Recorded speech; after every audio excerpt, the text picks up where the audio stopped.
Hi Year 12, this video is going to focus on the first influence of HR, which is of course stakeholders. So what you need to do while you are watching this presentation is to have your table open. Now this table is in your drive, you can see the title here, and I would possibly split my screen so that you can have this presentation playing on half and be typing at the same time. If not, watch it in its entirety and then come back through and fill it in, but that's obviously going to take you a little bit longer. Now remember, you will need to go outside of this presentation to your textbook and possibly some of your own online research to fill in possibly these last two columns, but hopefully this video gives you the majority of the information that you need.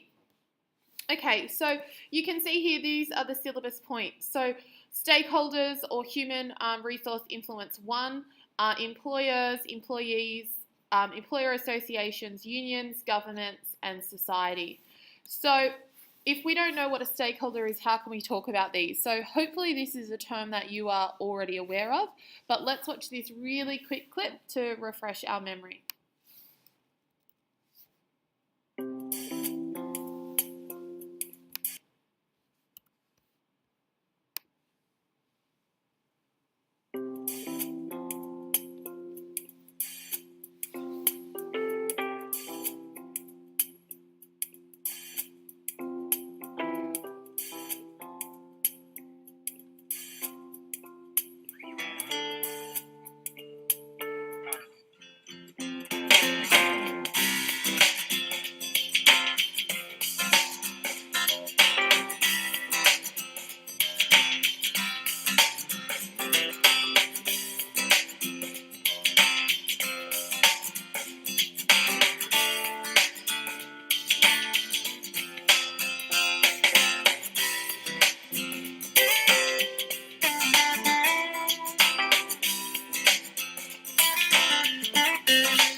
Okay, so hopefully you have started to think about what a stakeholder is. Now, a stakeholder is often a person who has an interest or is affected by the business. They might not be directly involved with the transactions within the business, but they are impacted or influenced or have an interest in the business and their actions. So this diagram gives you a big overarching idea of the different stakeholders. So we have government up the top. Obviously, they regulate a lot of our marketplaces. Okay, we have Parliament passing legislation and then passing this on. We have this organisation called the Fair Work Commission, which is run through the Fair Work Act. So if you don't know what that is, you really need to look that up. Maybe pause it now. Employers, obviously these are the business owners, the entrepreneurs, the risk takers, and these guys have what we call employer associations, and we're going to talk about these guys here. So you can see that this diagram gives you a lot of information to help you fill in that table. Also, we have the employees, these are the workers, okay, and they are often represented by trade unions. So if you don't know what a union is, you might need to pause now because that's assumed knowledge. All right, let's get into each one individually. To start off with employers, these refer to the individual or the organisation that are paying others to work for its business. So this is the man or the boss.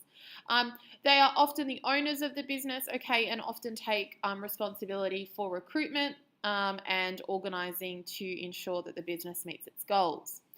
So managers consult with the owners to develop and implement strategies, okay, all we know based around that main goal of businesses, which is to increase profitability. Employers in large businesses, okay, or your multinationals often have whole resource or human resource departments, I should say, and they focus solely on employment or employee related issues. So these managers are often now university trained. Okay, you can do a degree in human resources or business majoring in human resources, and this is all about the management of people. Okay, it is also about the employment relationship. So it is about managing your staff in the effort, I suppose, to get the most efficiency and the highest level of production from them. A typical human resource department would, and this is, I suppose, a relatively modern or contemporary business content or concept that wasn't around 30 or 40 years ago. So these obviously work in conjunction with other departments.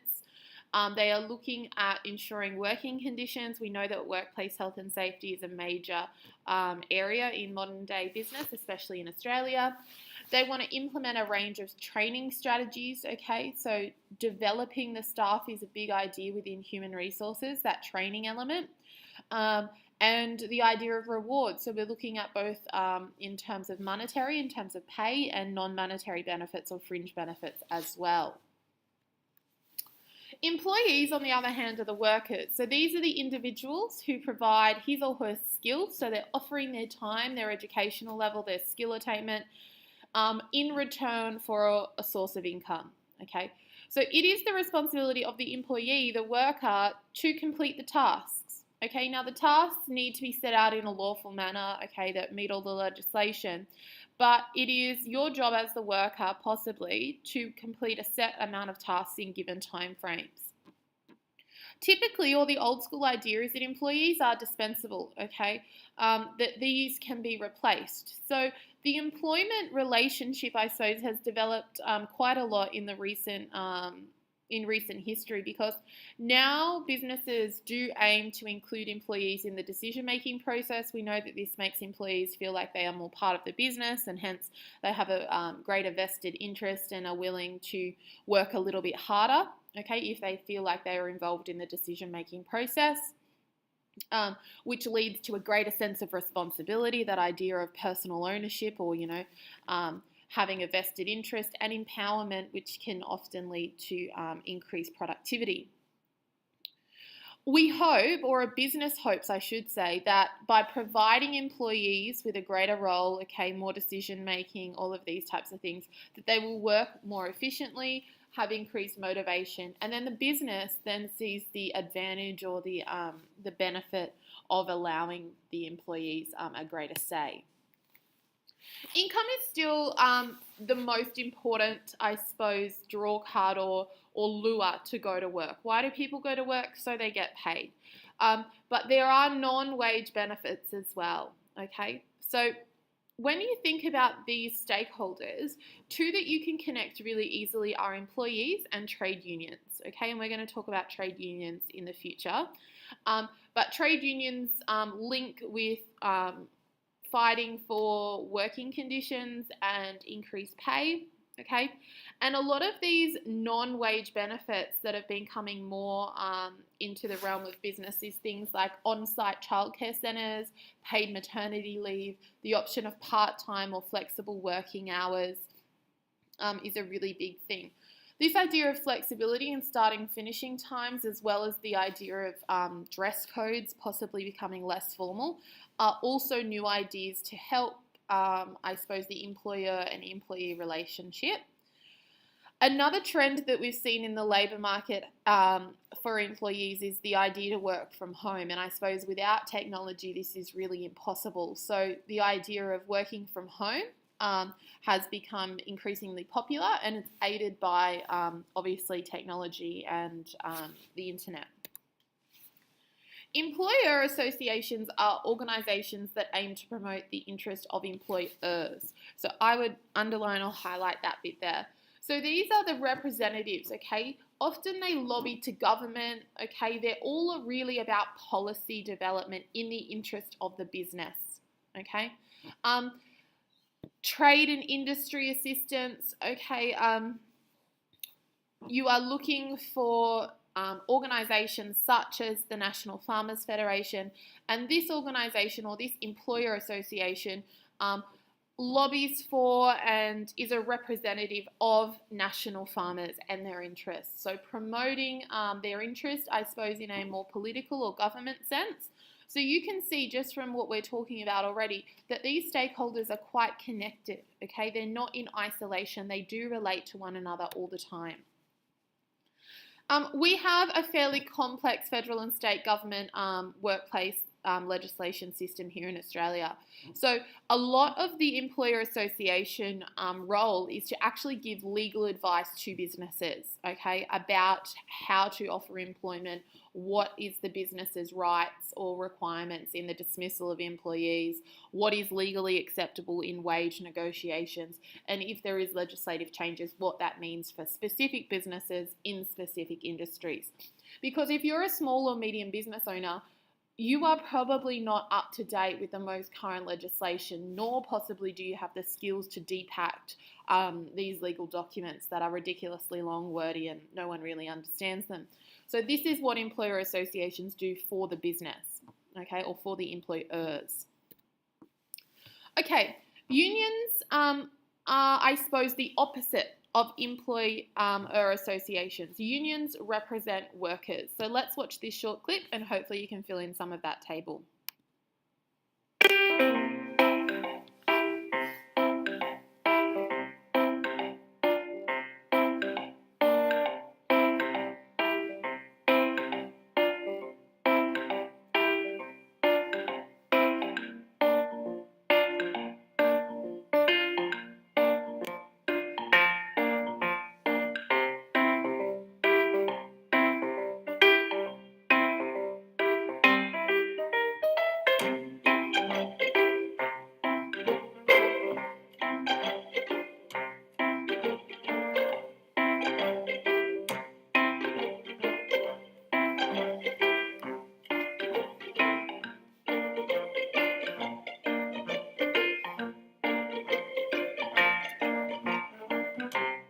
Okay, obviously you don't need to answer the question on the sheet, but the idea is, and I think one of the important concepts here is through this collective bargaining. Now, a word that we often use with unions is solidarity, and this is really the power of numbers.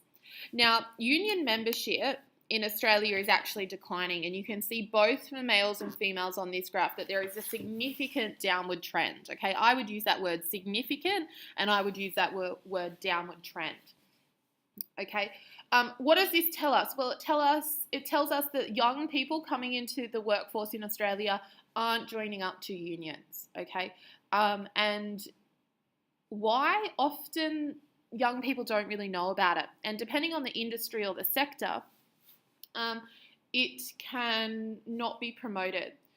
I could put another graph up here, but I haven't. But what we see is that industries that are government or public sector employment, so things like education, hospitals, police force, these industries that are often government or public, these often have much higher union representation than the private sector. So yes, unions are becoming less predominant, okay, but we could argue that still in the public sector, so government sector employment, we have higher levels of union membership there, okay?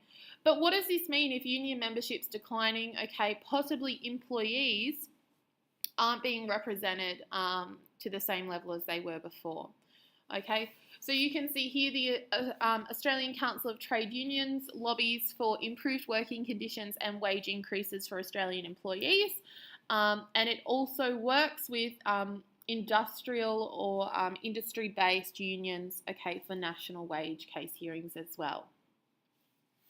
Why has there been declining union membership, okay, and how has the economic changes in terms of our labour force or our workforce impacted this? Well, often the media gives a poor image of unions, okay. Recent legislation has reduced the power of unions, okay.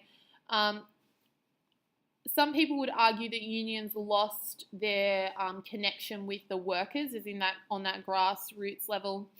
When our centralised wage fixing scheme moved away, okay, feminism, okay, in the workforce, women are less likely to be union members than males. We saw that there has been a steady gap. It's much closer now, okay, much closer now than ever before, but historically women have been less likely.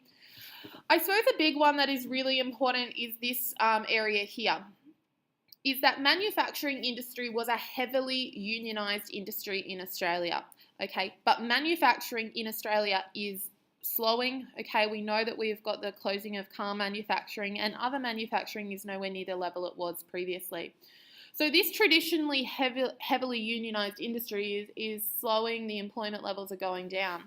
Whereas we see in the Australian economy, the services industry is actually growing, and this is a very poorly unionised. This is much more white collar, and we don't see workers in these industries moving towards unions. Another area that's important to think about is the privatisation of public businesses. So what once were public or government enterprises are now privatised, okay? So with this, obviously, from what I told you before, if businesses are becoming private, they are less likely to have high union membership. Okay, government organisations, going through really quickly. These are important, okay, and they affect pretty much everyone else because they really decide what's going on and they often enforce the legislation, okay. They need to be a responsible economic manager. They need to administer the government policies on industrial relations, okay, and they need to represent Australia in an international arena. When we talk about statutes, okay, we need to look at both federal and state parliaments. So these frameworks, these awards, these agreements, the dispute resolution, all of these types of stuff needs to meet these ideas of workplace health and safety, compensation and insurance, and we're going to look at that in a little bit more detail later on. And obviously providing employees with their basic rights, so annual leave, long service, a workplace free from discrimination, the opportunity to be in a union, all of these types of things. It is important that you know what the Fair Work Information Statement is, because if you ever get a job or if you have a job, you should have received this statement. It is a requirement that all employers provide this statement to employees when they become employed. Let me open it up as a PDF. It will be hopefully easier to see. This document sets out the 10 minimum standards for employment. Okay, now you might want to pause it here and take down some of these notes. Now, these 10 standards are enforceable because of the legislation, and it is the Fair Work Act 2009. So if you don't know that, you need to write it down, okay? Obviously, it is coming through the Fair Work Ombudsman, okay? And this is the Fair Work Information Statement, okay? So I love that minimum workplace standard 10 is that all new employees receive this statement. So that is one of the workplace entitlements, okay? So pause it here, have a read of these. I'm not going to go through them, but we will expect that you have some idea of what these are. Okay, industrial tribunals also exist, okay, and these are dealing with settling disputes, okay, often acting as a mediator, okay, between the unions and the employer associations, and they can handle unfair dismissal cases, all right? Fair Work Australia, as I've already said, these guys deal with a lot of the relationship, okay, between employer and employee, and you can see that this site gives you a huge amount of information. So for for human resources, I should say, and especially when we're looking at possibly awards and agreements later on, this is a great site for you to use. So you might want to pause or put this in your favourites as well. Okay, the last one, society. This is someone, okay, or the group that has no direct influence, okay, but that can be affected, okay. Issues such as perceived discrimination, harassment, unfair working conditions, all of these types of ideas is how society can be affected. Okay, we know media attention now through social media is everywhere. Boot camp is about to start in a couple of minutes down in the theatre. Anyone interested in doing some exercise and boot camp this morning? On in a couple of minutes in the theatre. All right, we'll ignore that interruption. Okay, that's it. So hopefully you have a table now that is fairly full, but you might need to go through and figure out which information fits into responsibilities and which fits into objectives. All right, guys, any questions? See your teacher in class, and we'll see you next lesson. Thanks, guys.